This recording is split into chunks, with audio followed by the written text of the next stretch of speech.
Buenas tardes y un saludo para toda la audiencia. Soy Nicolás Moraz y hoy realizaré una entrevista que sin duda les resultará muy interesante y muy fructífera. Tengo conmigo a Isabel Cuervo, periodista colombiana con más de 30 años de trayectoria, presentadora y productora de televisión, realizadora de cine, ha obtenido el premio Emmy, que es el máximo galardón para el contenido audiovisual de los Estados Unidos, donde ha desempeñado buena parte de su carrera. Y esta carrera prolífica y prometedora se truncó a partir de que Isabel tuvo el coraje de enfrentarse a un intocable, a un hombre dueño de un inmenso poder y de una influencia francamente nociva, tanto en el desarrollo institucional como muy especialmente en el mundo de los medios de comunicación, del entretenimiento y de la cultura en todo Occidente. Me refiero a George Soros. Y desde entonces, Isabel, corríjame si me equivoco, a usted han intentado borrarla del mapa por todos los medios posibles. Así es, Nicolás. Primero que todo, saludarte y saludar pues a tu amplísima audiencia, que además es súper selecta en términos pues de análisis crítico, y eso es lo más maravilloso que uno puede encontrar en estos momentos en los nuevos medios de comunicación como los que tú y yo utilizamos ahora. Bueno, sí, efectivamente, pues desde 2018, cuando yo lancé esa investigación sobre este nefasto personaje, George Soros, pues sufrí toda clase de acoso, de amenazas, de persecución, de censura, de mordaza, y obviamente con todas las consecuencias que los directivos de ese medio de comunicación del gobierno de los Estados Unidos para el cual yo trabajaba, USAGM, pues quisieron aplicar sobre mí. Siguiendo órdenes directas de George Soros, en este momento ya lo puedo decir con certeza, después de que a mí me retiran no solamente del trabajo, que es lo menos grave, sino que comienzo a sentir todo este tipo de amenazas, de persecución, de acoso y de mordaza, pues comienzo a hacer lo que un periodista de investigación siempre hace, y es ir al fondo del asunto, investigar mi propio caso. Al encontrarme pues increíblemente con cartas directas de las directivas de USAGM, entidad del gobierno, agencia de noticias del gobierno de los Estados Unidos, dirigidas a este magnate falso filántropo George Soros. Y te lo digo así, Nicolás, porque bueno, obviamente en el 2018, cuando yo presenté esa investigación basada en quién era George Soros, pero sobre todo el énfasis de la investigación del reportaje especial era poder mostrar esas líneas de manipulación en Latinoamérica, específicamente en ese triángulo tan importante a nivel geopolítico hoy, que es Cuba, Colombia y Venezuela. Colombia especialmente con sus vínculos con organizaciones no gubernamentales a las cuales les hace llegar montos, como es usual en él, y medios de comunicación independientes que también reciben montos de la Open Society Foundations de Soros para pues seguir su propia línea de pensamiento y llevar a cabo pues toda la agenda ideológica que él tiene planificado montar a lo largo y ancho del mundo. Planificación que va muy bien, y en Colombia con vínculos entonces estas organizaciones y medios de comunicación con aquellas terribles, nefastas, dañinas guerrillas, y abro y cierro comillas, porque todos ya sabemos que esas guerrillas de las FARC, del ELN en Colombia, pues no son más que en este momento carteles de narcotráfico. Las FARC siendo hoy el cartel de narcotráfico más grande del mundo. Todas estas organizaciones siguen estas mismas líneas de pensamiento, líneas temáticas, líneas de aceptación de este tipo de trabajo de estas organizaciones guerrilleras. Me permite hacer un paréntesis para una comprensión más amplia de la audiencia. Usted no hizo un informe típico sobre George Soros, ni abordó información de público conocimiento. Usted reveló las relaciones entre la fundación de George Soros, la Open Society Foundations, y distintos medios de comunicación en Colombia que a su vez están integrados por exterroristas que formaron parte de estas organizaciones asesinas y que por supuesto siguen, pese a todos los acuerdos de paz, entre comillas, siguen manteniendo en el terror y en la inestabilidad a los colombianos. Esto es muy importante, porque George Soros, cuanto menos, desde que a principios de la década del 90 protagonizó la quiebra del Banco de Inglaterra, tiene muy mala fama. Tiene muy mala fama mundial y se lo conoce incluso también por las tramas se lo conocía por las tramas de corrupción en los países de la esfera soviética, que posterior a la caída del muro. Luego, bueno, es pública también su injerencia en los temas culturales en Occidente, a favor del feminismo, a favor del ecologismo radical, pero nunca nadie se había atrevido a señalar los vínculos de Soros con el terrorismo, que es un tema de extrema gravedad. Y usted lo hizo con fundamentos, y lo hizo, corríjame si me equivoco, en Televisión Martí. Correcto, Televisión Martí, que pertenece a USAGM, que es de la que te estaba hablando, la gran organización gubernamental, agencia de noticias de los Estados Unidos que distribuye información pues a todas partes del mundo, y Radio y Televisión Martí es el buró de noticias en español para Latinoamérica, con gran énfasis en Cuba, para justamente poder lograr que esa isla en este lado del mapamundi, ¿no? Por decirlo así, pues que se conserva o persiste en conservarse en lo que es las dictaduras comunistas y este tipo de nefasto gobierno, bueno, pues entonces hay que entregarle información plural, diversa, minuciosa sobre lo que ocurre fuera de esa isla, lo que ocurre en el mundo, incluso lo que ocurre dentro de esa isla, porque ellos están absolutamente privados del derecho a la información y del derecho a la libertad de prensa y de expresión.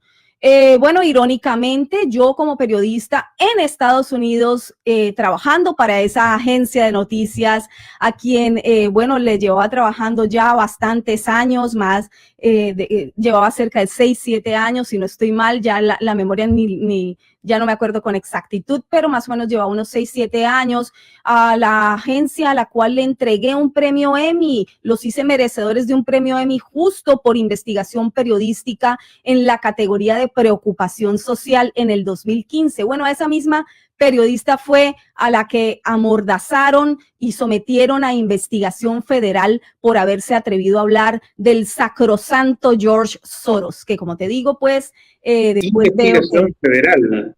O sea, usted terminó investigada policialmente por un programa. Una investigación federal que me abren porque, como te digo, esta es una agencia de noticias del gobierno federal y yo era empleada federal, bueno, en cargo de periodista que trabaja para una agencia de noticias. Bueno, entonces ellos lo que se les ocurre es, para acabar de amedrentar y evitar que uno siga hablando y agache la cabeza y diga sí, sí, me equivoqué y acepte todas las mentiras, que de hecho la agente federal, la investigadora federal, escribió toda clase de mentiras en ese reporte, y pues que yo obviamente no solamente no firmé, no solamente no acepté, sino que demostré la falsedad de toda esa información. Bueno, pues ahí eso es un gran ejemplo para uno darse cuenta cómo el Deep State funciona definitivamente muy, muy bien aquí en los Estados Unidos, desde este tipo de agentes federales que mienten en organizaciones de comunicación como esta hasta mucho más arriba, ¿no? Esta organización pertenece al Departamento de Estado. Yo trabajaba, era pues una empleada federal para el Departamento de Estado. Imagínate lo que hay de allí hacia atrás, toda la pudredumbre en cuanto al Deep State. Pudredumbre que después pude, pues obviamente, como te digo, al investigar mi propio caso, darme cuenta de muchas otras cosas, descubrir con nombre y apellido y cargos específicos cómo se mueve ese Deep State, y que estoy en este momento plasmando en un libro que espero terminar pronto. Es asombrosa la trágica ironía por partida doble. Primero, de que queda claro que en los Estados Unidos los periodistas y el ejercicio de la libertad de expresión obtienen, cuando tocan intereses específicos, el mismo tratamiento que en una dictadura comunista.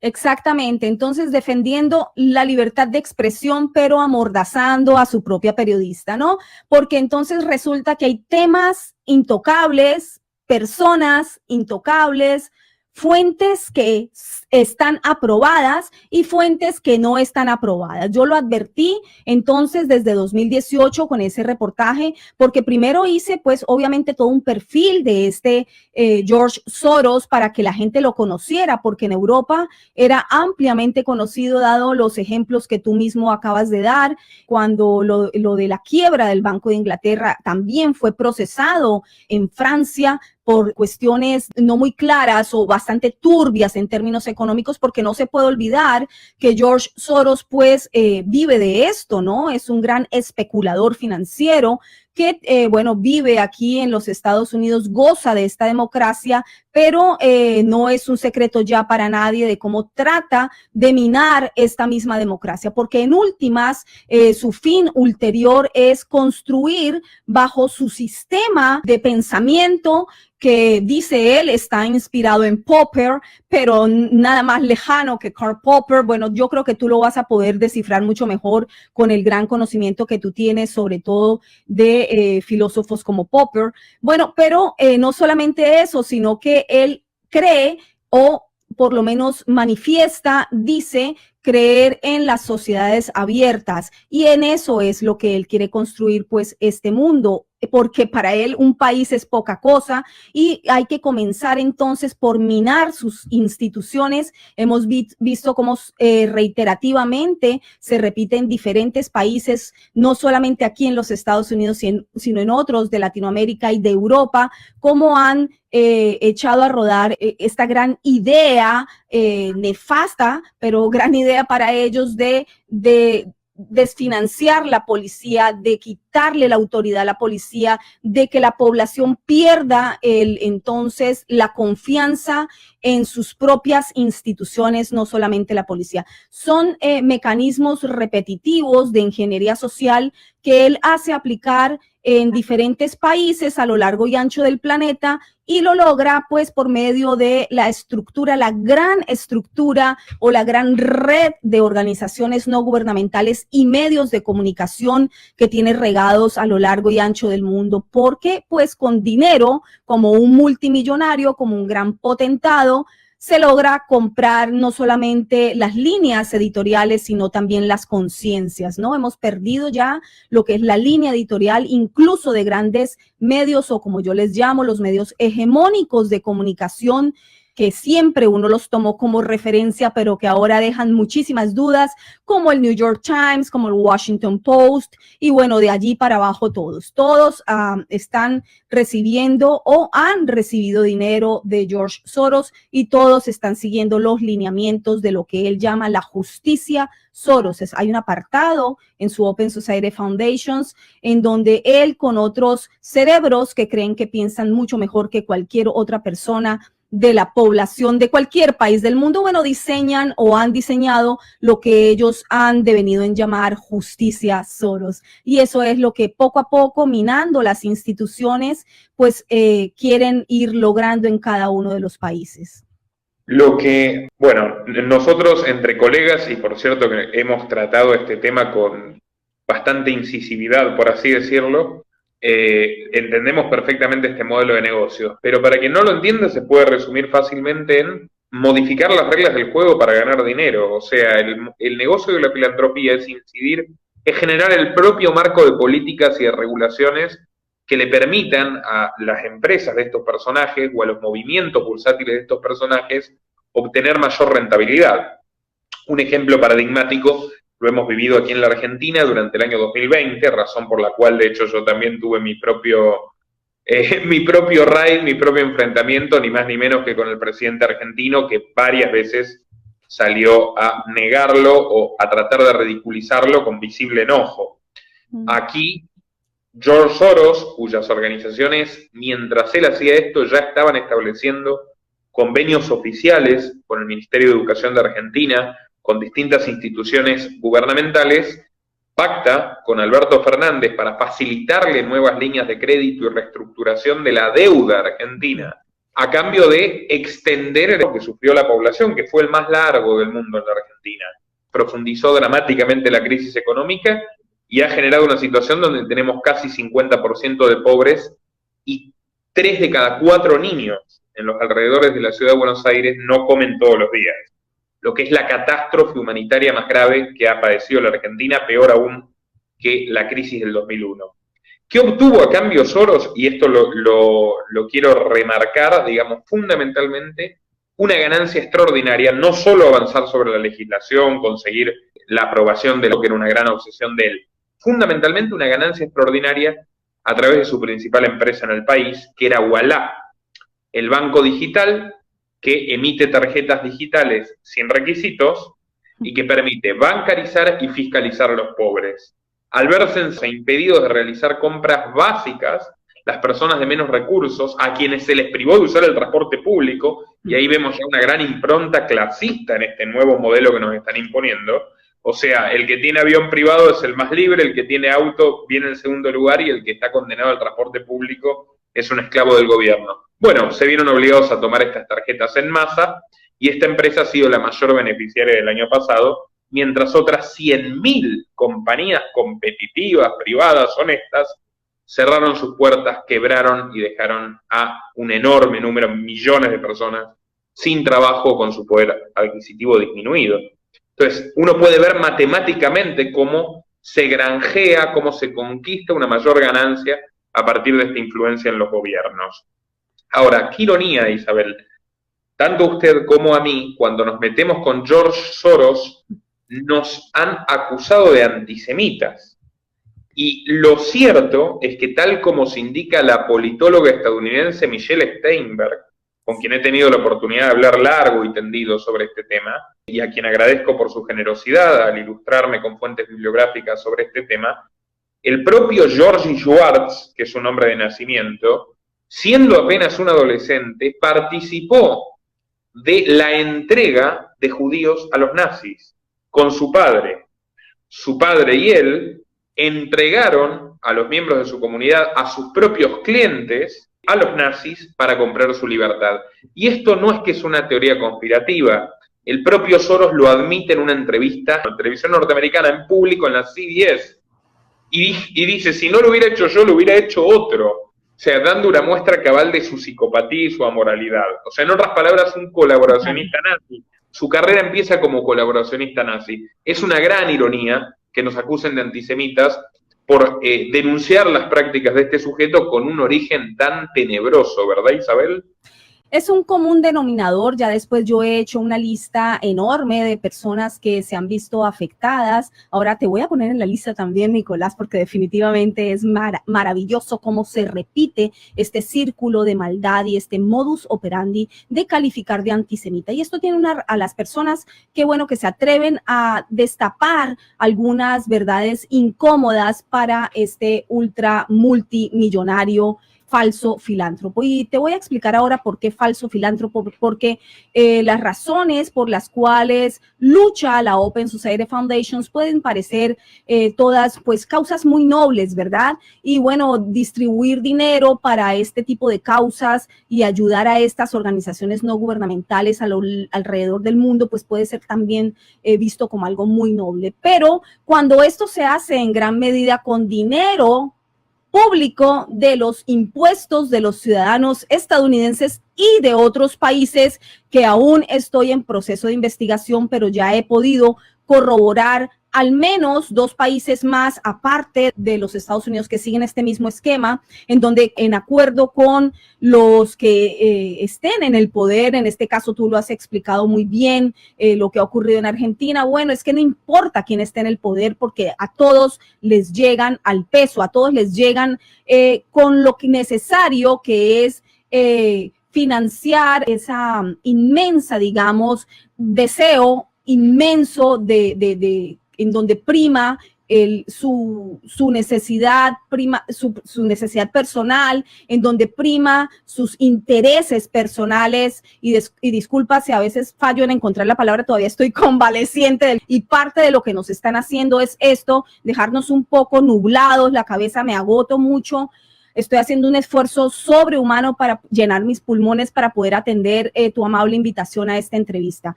Se lo agradezco muchísimo. Gracias, Nicolás. Entonces me distraigo un poco en cuanto al hilo narrativo, pero lo que te quiero decir es que no importa qué gobernante esté en el poder ni de qué bando político sea, lo importante es que este magnate logra llegar a los intereses de cualquiera porque, bueno, llena sus bolsillos. Al llenar sus bolsillos, pues todo entra a funcionar según los intereses de esta Open Society Foundations, que en últimas, pues lo primero es aplicar este sistema de justicia Soros. Y sí, te decía, es un modus operandi aquello de calificar de antisemita a las personas que se atreven a demostrar o a sacar algunas verdades incómodas de este falso filántropo. Y te decía también falso filántropo porque se vale de los impuestos, en este caso de los ciudadanos estadounidenses, para poder entonces llenar las arcas de su fundación non-profit, sin ánimo de lucro, organización no gubernamental sin ánimo de lucro, pero que recibe fondos cuantiosos del gobierno de los Estados Unidos y que logré descubrir en 2020 mientras nos tenían a todos en prisión domiciliaria. Porque esto no es gratuito y todo está conectado tal como tú lo señalabas hace tan solo unos minutos. Todo está conectado, no es gratuito ni es casual que haya venido esta de China, haya recorrido el planeta, haya atacado con gran ahínco a toda la sociedad occidental y nos ha llevado a todos, como te decía, en prisión domiciliaria desde Italia, España, Francia, Alemania, Estados Unidos, y de allí para abajo siguió toda Latinoamérica y todo el mundo siguiendo las órdenes de aquellas organizaciones transnacionales como la ONU, ya hoy tan absolutamente puesta en duda. Es una dictadura de la opinión, del pensamiento único, en donde se nos está negando como humanidad el derecho a disentir, el derecho a pensar diferente, el derecho a poder contraponer opiniones, que en últimas pues es justamente lo que hace que nosotros evolucionemos como seres pensantes, la contraposición de ideas. Es que, ¿cómo es posible, Nicolás, que en pleno 2021 se nos prohíba a la población por los gigantes tecnológicos que ahora se han convertido pues en quienes dictan lo que se puede decir, lo que no se puede decir? Estamos viviendo, digo yo, una época de oscurantismo ideológico, de totalmente atentado a la libertad de pensamiento y a la libertad del pensamiento plural, a poder entonces hablar entre ideas contrarias y contraponerlas y poder discernir qué es lo que nosotros como seres humanos queremos pensar o no, hacer o no. Estamos en tiempos de dictadura de la opinión única, de dictaduras tecnocráticas, y estamos viviendo tiempos muy críticos en donde voces pues que se levantan como la tuya y nos hacen pensar en cuestiones realmente válidas, importantes, instructivas en términos de raciocinio, de hacia dónde va el mundo, pues son supremamente importantes e imprescindibles. Isabel, ¿usted observa vínculos entre George Soros y los lobbies relacionados en Colombia con los estallidos de este año, las protestas y bueno, el clima general de discordia social que atraviesa su país natal? Sí, efectivamente, Nicolás, así es, y de hecho lo dejé publicado también en mi canal de YouTube, al cual pues invito amablemente, si me lo permites, que pasen por allí. Lleva mi mismo nombre, Isabel Cuervo. Allí van a poder encontrar no solo, gracias Nicolás, no solamente esta investigación que tú me preguntas, sino el famoso reportaje censurado, porque yo me niego a retirarlo, aunque tenga una orden federal desde el 2018, y no lo voy a retirar. Lo han borrado de los medios de comunicación para los que yo trabajaba en el gobierno, lo han desaparecido, pero no lo pueden desaparecer de mis redes. Allí está, se llama Reportaje Completo George Soros, publicado desde entonces, desde el 2018, cuando lo saqué al aire, recorrió el mundo por, bueno, gracias a muchos colegas que lo redistribuyeron, incluso muchas personas en Latinoamérica, en Europa, en otras partes,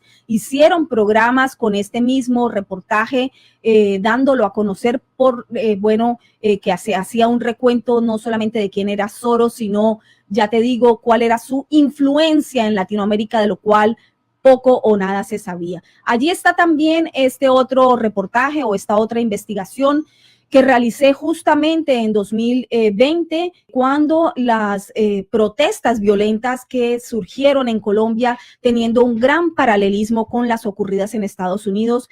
De hecho, cuando estalló aquí, cuando hubo ese estallido social aquí también en Estados Unidos. Sí, correcto, cuando... Fueron abiertamente financiadas por la Open Society, que le soltó a los feministas, le soltó a Black Lives Matter, etcétera. Bueno, yo puedo establecer claramente, y también lo informé en otra cápsula informativa que también está allí en mi canal de YouTube publicada. Lo informé en su momento 5 días después de que comenzaran las manifestaciones aquí en los Estados Unidos. Rápidamente encontré una línea increíblemente directa con George Soros, y era la Minnesota Freedom Fund, que recibía dineros, Tonja Hansey, su directora, recibía dineros de la Open Society Foundations, y de hecho hace parte de ese apartado que te acabo de nombrar hace poco, de lo que es Justicia Soros. Ella hace parte de ese grupo de gente que se encarga de llevar a cabo en el terreno los pequeños cambios que van a conducir a culminar con lo que él ha descrito como la justicia Soros. Y además, Tonja Hansey también había recibido a finales de 2019 un dinero para llevar a cabo en 2020 toda una campaña de reconstrucción o de petición de manera como ellos lo saben hacer desde la Minnesota Freedom Funds, exigiendo los cambios que ellos creen pertinente. Entonces, bueno, ahí está esa línea de financiamiento, la demostré, puse los documentos en pantalla, nombres, apellidos, todo las líneas de conexión con la Open Society Foundations. Después ocurre, meses después, lo de Colombia, con grandes paralelismos que, como lo que ocurrió aquí pues en Estados Unidos cuando el caso de George Floyd, que es lo que te acabo de narrar, y cuando comienzan esas manifestaciones. En Colombia fue con un señor de apellido Ordóñez, que también tiene un enfrentamiento con la policía. También la policía que en ese momento tuvo ese altercado con él lo conocía con antelación, como ocurrió con George Floyd, y de allí en adelante, bueno, se suceden o se desatan las manifestaciones con muchísimos paralelismos a los ocurridos en Estados Unidos, pidiendo desfinanciamiento de la policía. Que Iván Duque fue muy obediente implementando las políticas y también ha aumentado los impuestos, y también es un mandatario modélico para la Agenda 2030. Por lo tanto, sorprende que incluso a un político no le resulta reactivo a sus líneas fundamentales de ingeniería social, aún así también están dispuestos a tumbarlos, porque al fin y al cabo ni siquiera es una cuestión con los políticos, es una cuestión de fractura y de manipulación social. Me olvidé preguntarle algo, que como le había dicho, 2 ironías trágicas. Una era, bueno, precisamente que usted obtuvo el tratamiento como si fuera una periodista crítica en un país comunista, trabajando para un medio que supuestamente debía combatir al comunismo. La segunda ironía, en la cual también incluyo a la profesora de George Mason University, Guadalupe Correa Cabrera, que yo sé que usted la conoce y que valora mucho su trabajo, Soros se ha convertido en un cuasi monopolista de los movimientos de género, de la causa feminista a nivel global, a la cual inyecta fondos incesantemente. De hecho, recientemente se reestructuró la Open Society, ya prácticamente solo financia movimientos ecologistas que hablen del cambio climático, la cuestión de género, la cuestión feminista. Irónicamente, han terminado linchando, persiguiendo, acosando e intentando humillar a 2 mujeres, entre muchas otras, ¿no? Usted y Guadalupe. A 2 mujeres hispanas, migrantes, mujeres. En Estados Unidos. O sea, supuestamente el objetivo de protección máxima de estas organizaciones cuando se convierten, por ejercer el pensamiento crítico y el libre albedrío, en un obstáculo para sus planes, cuando empiezan a estorbar, hay que exterminarlas incluso en el peor de los planos, ¿no? Físicamente. Usted dijo, ¿ha llegado a temer por su vida, Isabel? Bueno, yo pensé que no, yo de hecho salí de Colombia, yo era reportera de guerra, cubrí mucha guerra en Colombia, así que conozco las entrañas de la guerra en Colombia y cubrí pues bastante de Latinoamérica, esas eran mis fuentes. Pero como reportera de guerra pues pude conocer muy bien lo que eran los bandidos, ¿no? Por dentro. Por eso conozco muy bien esas falsas llamadas guerrillas que te nombré en un inicio, FARC y ELN. Conozco muy bien el nivel de maldad, de crueldad a las que pudieron llegar, ¿no? Y todavía siguen activas. Muchas personas creen que no, por el falso Nobel que le dieron pues a Juan Manuel Santos en su momento, por la falsa paz que fue a vender. Si se lo dieron a Obama, ¿cómo no se lo van a dar a Santos?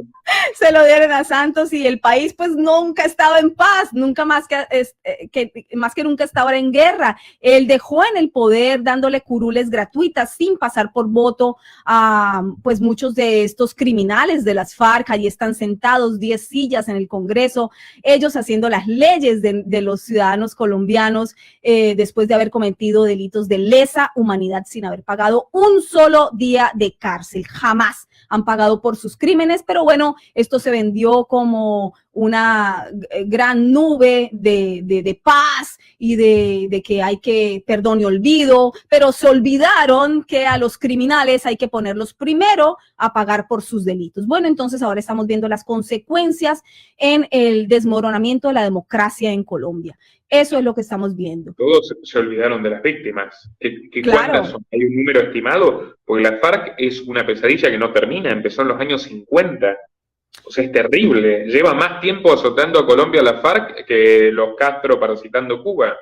Correcto, correcto. Cuba, 60 años y bueno, no se puede olvidar que todas estas supuestas guerrillas pues se nutrieron en cuanto a ideología justamente con Fidel Castro, ¿no? En Cuba. No se sabe, de hecho, te digo, no están desmontadas, han dejado un brazo armado en el monte y un brazo haciendo leyes y deshaciendo en el Congreso. Y bueno, se han montado dos justicias, una que se llama la Justicia Especial para la Paz, que de justicia no tiene nada, porque es un tribunal con gran anuencia a perdonar a los delincuentes y a condenar, por ejemplo, a los militares que han tenido que luchar durante más de medio siglo en contra de estos bandidos que son, pues, lo que te digo, el mayor cartel de narcotráfico del mundo. Estos narcoterroristas sentados en este momento imponiendo sus normas, gracias a Juan Manuel Santos, al que le dieron el Nobel de Paz. Así que, bueno, sí, retomando tu punto, es muy importante. Somos justamente el perfil, mujeres, migrantes, hispanas, que deberíamos ser defendidas por las mismas causas que este súper poderoso George Soros pues dice defender. Pero no es así, cuando hay que fusilarnos, pues se nos fusila. Entonces te decía, sí, cubrí mucha guerra, salí de Colombia, tuve que salir de Colombia de un día a otro sin pensarlo, sin planificarlo, porque bueno, cada vez se me cerró más el círculo y tuve varias situaciones bien conflictivas de seguridad personal y de atentados. Terminé aquí en los Estados Unidos, donde nunca imaginé estar ni nunca imaginé vivir, pero país al que le agradezco porque me ha dado grandes satisfacciones en lo personal y en lo profesional, confirmando pues que uno puede sorprenderse en el camino y en el recorrido de la vida.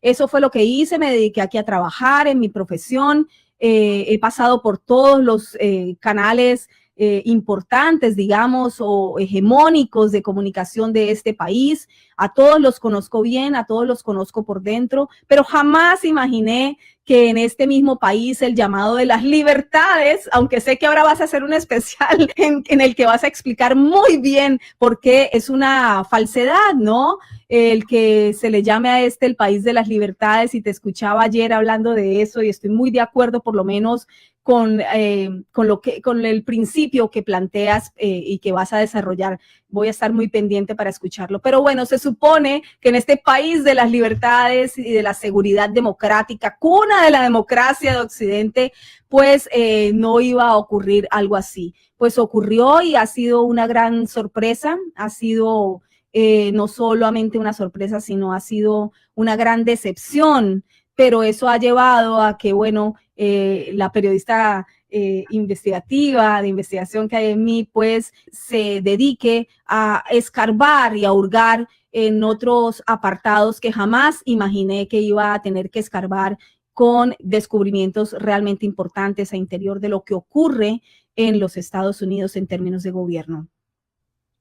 Isabel, con el contexto que estamos viviendo, desde Open Democracy, que es una red completamente subordinada a las Open Society de Soros, una articulista, que también es una activista de género financiada por Soros, planteó que era oportuno abolir la familia. O sea, muy moderada la postura directamente, ¿no? Abolirla por completo, porque supuestamente la gente mostraba más la violencia de género, el conflicto permanente, que en realidad es algo que ellos asusan, porque no tiene un sustento en cifras. De hecho, el 90% de las víctimas de homicidio en América Latina son hombres. La mayor parte de los suicidas también, de los indigentes también. Quiero preguntarle, usted como mujer, como profesional que ha tenido éxito, que ha triunfado, ¿cómo mira este nuevo cántico victimista, esta oda identitaria que es el nuevo feminismo que financian los personajes como George Soros y que parece que no persigue la igualdad, sino el privilegio y la guerra de los sexos?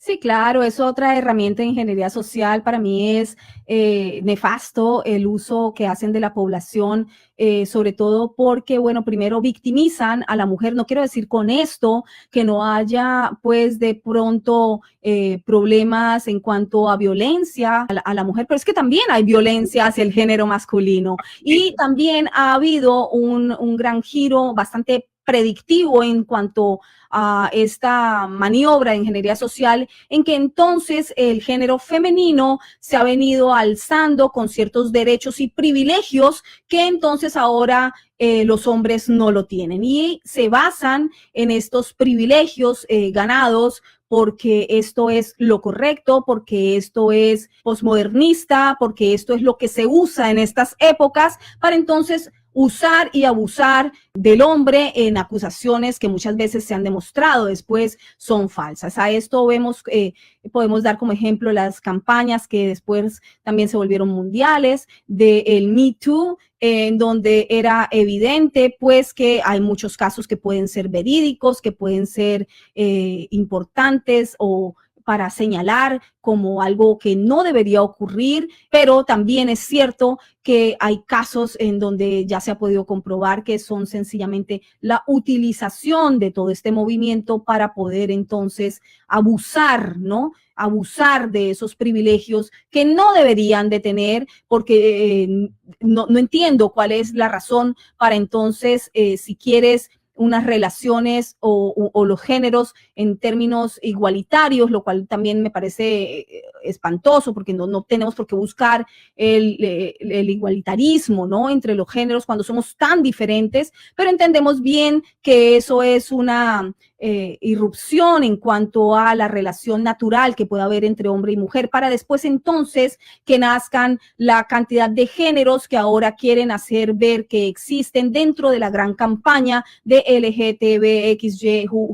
Estos son subdivisiones de la sociedad llevadas a cabo por gente muy inteligente, porque esto hay que decirlo, es que no estamos hablando de gente que no sepa con conciencia y con gran maestría lo que está haciendo. Estamos hablando de gente muy preparada, de especialistas en ingeniería social que van sembrando todas estas ideas, las van insertando en las sociedades para destruir algo que has nombrado hace tan solo unos minutos, y es la familia. La familia como núcleo básico, central de cualquier sociedad, basada pues en mamá, papá, y que pueden procrear porque así la biología lo indica, porque la biología lo permite. El resto pues son entonces ya manipulaciones, alteraciones del concepto, basadas siempre, obviamente, esto es muy importante también señalarlo, en echar a rodar la información hacia a la sociedad de que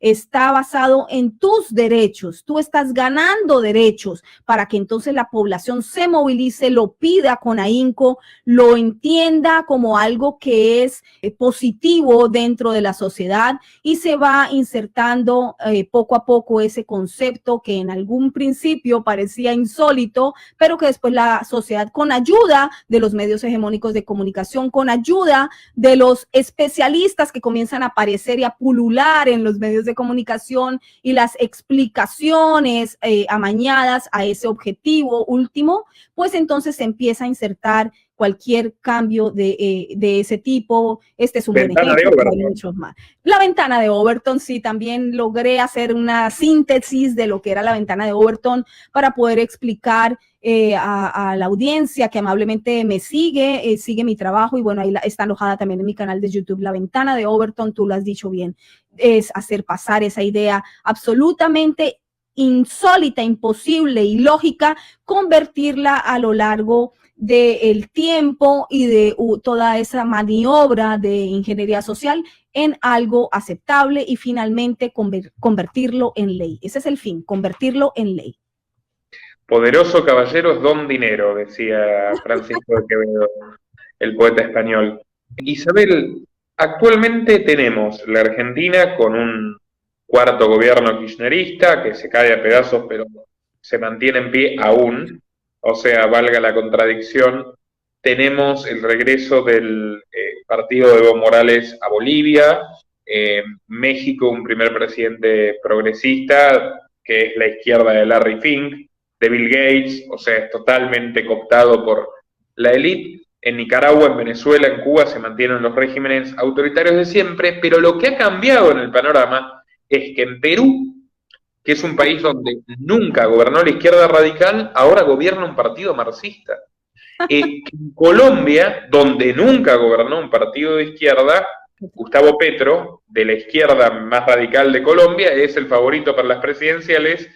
Y en Chile también la izquierda ha protagonizado un avance formidable, ha forzado la reforma constitucional y también tiene amplias chances de conquistar el poder en sus vertientes más radicales y extremas. ¿Qué es lo que estamos viviendo? ¿Cómo interpreta usted? ¿Hay una nueva ola socialista en América Latina a partir del contexto mundial? Bueno, sí, hace tan solo una década atrás, tú sabes que tuvimos el mapa de Latinoamérica rojito. Pensamos que entonces ya habíamos salido de estos populismos abusadores de los pueblos, ¿no? Porque ellos hacen justamente lo contrario a lo que profesan. Pero los pueblos se demoran en entenderlo porque, como lo digo yo, es muy bueno el guión, pero muy mala la puesta en escena. Se demoran en darse cuenta. El guión es bueno porque cuando te venden solidaridad, ayuda social, cuando le dices al pueblo que todo se lo va a dar el papá Estado, cuando juegan al gobierno pues paternalista, pues les puede sonar muy bien. Puede parecer un buen guión, puede parecer algo comprable, ¿verdad? Y como tenemos unas derechas flojas o centroderechas que tampoco se definen mucho y no pelean sino por sus propios intereses, y como tenemos también políticos muy corruptos en Latinoamérica, y bueno, Europa ni se diga, y en otras latitudes, y aquí, bueno, ya que han quedado tan manchadas las elecciones en este país, ¿qué podemos esperar, no? La sombra de duda en las últimas elecciones. Todavía hay estados en los que se están contando votos, todavía se están tratando de definir cuáles fueron los votos finales en ciertas máquinas, en ciertos estados. ¿Eso qué quiere decir? Quiere decir que si en esta democracia supuestamente perfecta, o que por lo menos que era para seguir como un ejemplo, que era en los Estados Unidos, ha quedado tan manchada, tan a la vista pública, tan a la luz pública lo que ocurre y lleva ocurriendo en este país mucho tiempo, porque también lo investigué y también alojé por allí una cápsula informativa con este tipo de información de que todos aquí sabían lo que ocurría desde hace muchos años atrás con las famosas, desde que se insertaron las famosas máquinas de votaciones. Bueno, pues, ¿qué se puede esperar para el resto de países con democracias en desarrollo, en proceso, tan imperfectas, en donde es lo usual es la trampa, lo usual es el canto de sirenas para los pueblos que los conservan sin derecho a la educación, que los conservan sin poder acceder no solamente a la educación y a trabajos que les den vida digna, justamente y a propósito para que haya un pueblo que no pueda, que sea fácilmente manipulable, ¿no? Que no pueda contrastar, pensar más allá, contrastar ideas, pues entonces ese mismo pueblo es llevado por estos mismos cantos de sirena de estos populistas para entonces llevar a cabo el triunfo en las urnas de lo que antes se tomaba por guerrillas como se tomó Cuba pues por Fidel Castro.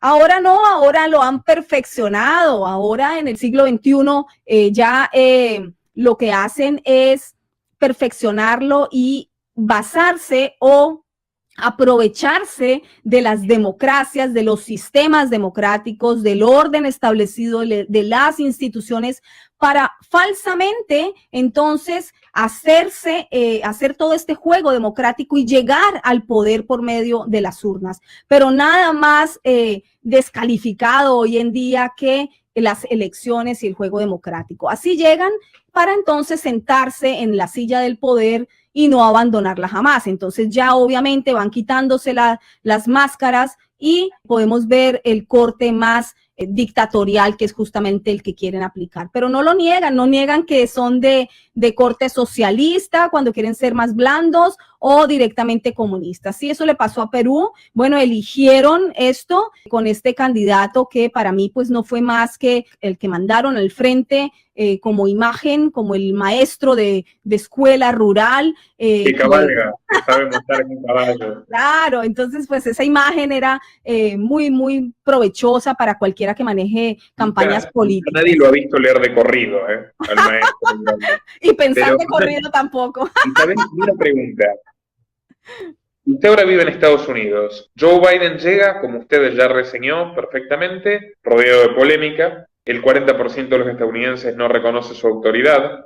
Ha generado una situación con el reparto de subsidios que bien es cierto que le empezó Trump, pero lo ha continuado incesantemente en el tiempo, donde hay desempleados que no quieren buscar trabajo por primera vez en la historia de Estados Unidos. La propia revista The Economist de los Rothschilds, que fueron grandes patrocinadores de Joe Biden, lo consideran el peor en materia de política exterior desde Nixon, o sea, directamente ellos mismos lo consideran peor que Trump, siendo declarados adversarios de Trump.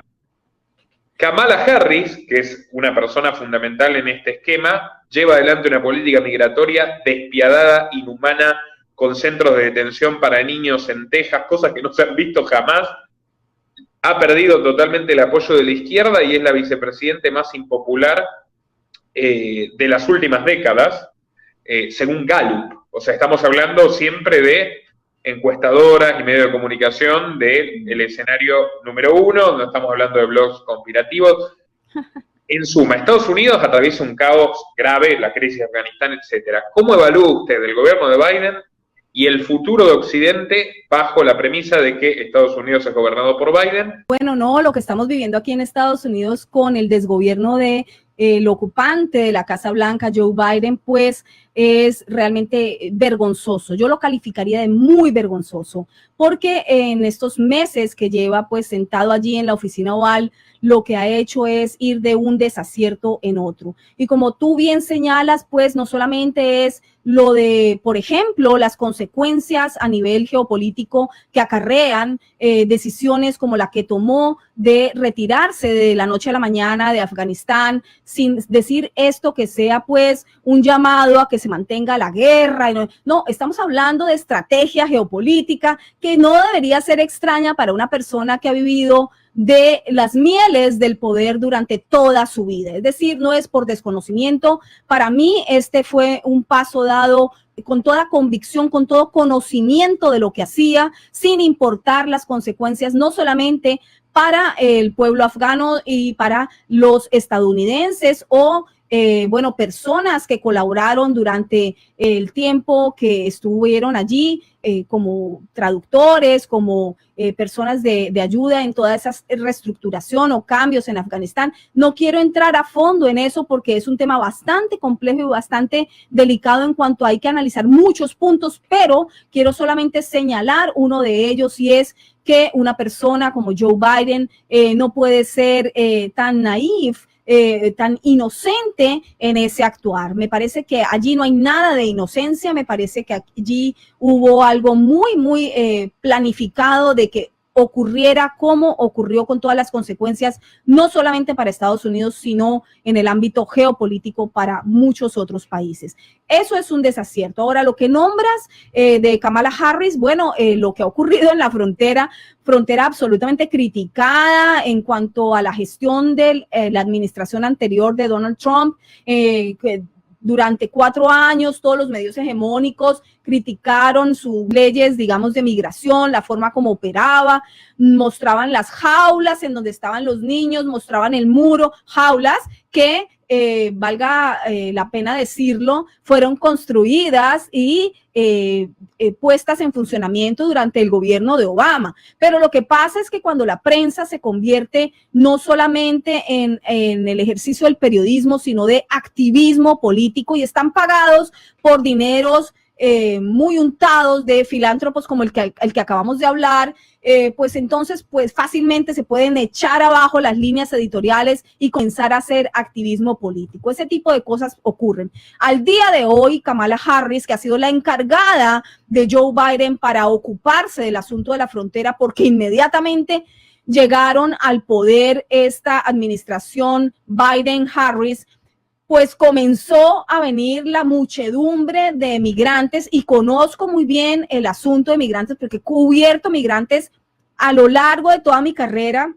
Durante 30 años he cubierto, más de 30 años he cubierto migraciones, he estado prácticamente y básicamente en esa frontera muchas veces, en varios puntos fronterizos, sé cómo funciona, sé de los negocios de las migraciones, porque eso también hay que decirlo, aquí no estamos hablando solamente de un drama humanitario, sino que estamos hablando de un negocio muy lucrativo como es el negocio de los migrantes, en donde tenemos también que aclarar que aquí se mezclan asuntos de narcotráfico, se mezclan asuntos de tráfico de drogas, se mezclan asuntos de tráfico humano, de trata de blancas y de tráfico de órganos humanos. Todo eso ocurre en la frontera sur de los Estados Unidos. Entonces, las fronteras son sitios muy característicos para uno darse cuenta qué tipo de soluciones están dando los actuales gobernantes a aquel migrante que viene de países en donde la situación está